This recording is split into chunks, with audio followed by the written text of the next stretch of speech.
Pour créer votre compte, vous pouvez aller sur le site web et vous enregistrer. Le lien va être dans la description du vidéo. On vous demande trois informations. Le courriel de récupération, ça va être pour confirmer votre identité si jamais on doit vous envoyer un code ou changer le mot de passe. Je vais mettre le mien. Nom d'utilisateur, ça doit être unique. C'est pas quelque chose que vos clients vont voir. Ça va juste être pour vous loguer in dans votre compte.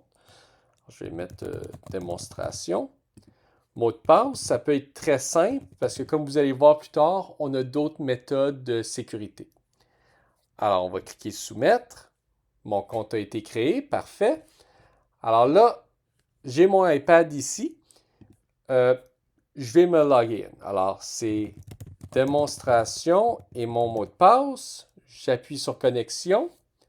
Ça va mettre toutes les informations par défaut. Alors, il y a quelques essences, quelques types de services par défaut que ça crée.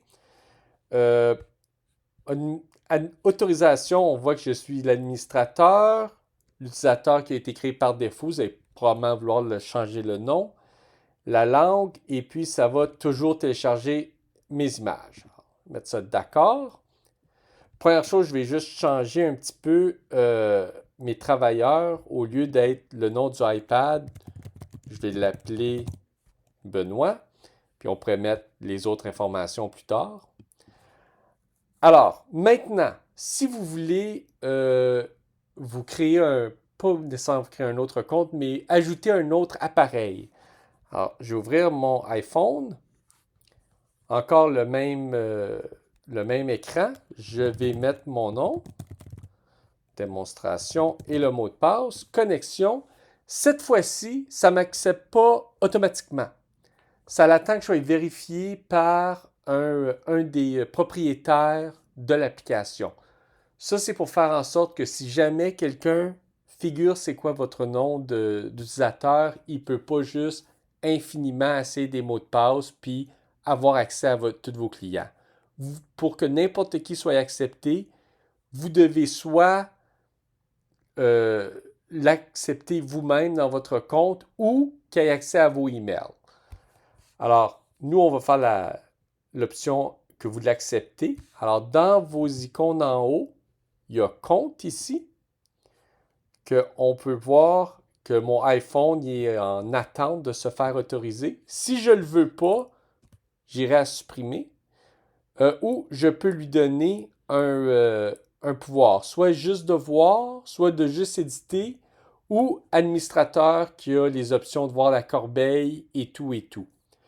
Dans mon cas, je vais juste lui donner la permission de voir parce que c'est un compte nouvellement créé. Puis dans mon un mois gratuit, j'ai juste accès à un appareil qui est un éditeur, un administrateur. Alors lui, il aura juste la permission de voir. Alors là, en fait, ce que je vais faire, je vais synchroniser, m'assurer que toute l'information soit pareille. Quand lui va synchroniser, premièrement, ça a fonctionné parce qu'il a été accepté. L'utilisateur, c'est beau, on va tout garder ça.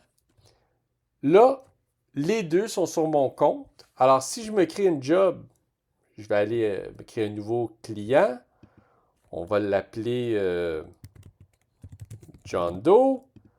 L'adresse 123 Fake Street. J'ai mon client qui apparaît.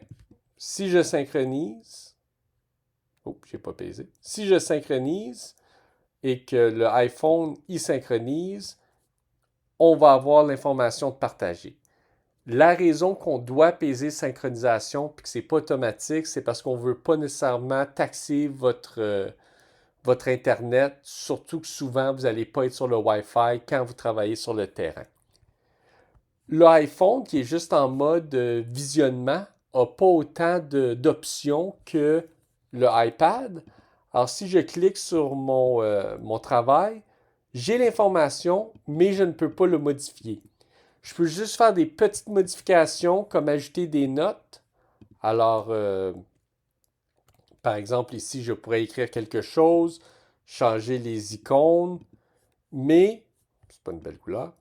Mais l'information principale ou ajouter des arbres, ajouter des services, vous avez besoin d'être un éditeur ou un administrateur pour faire ça.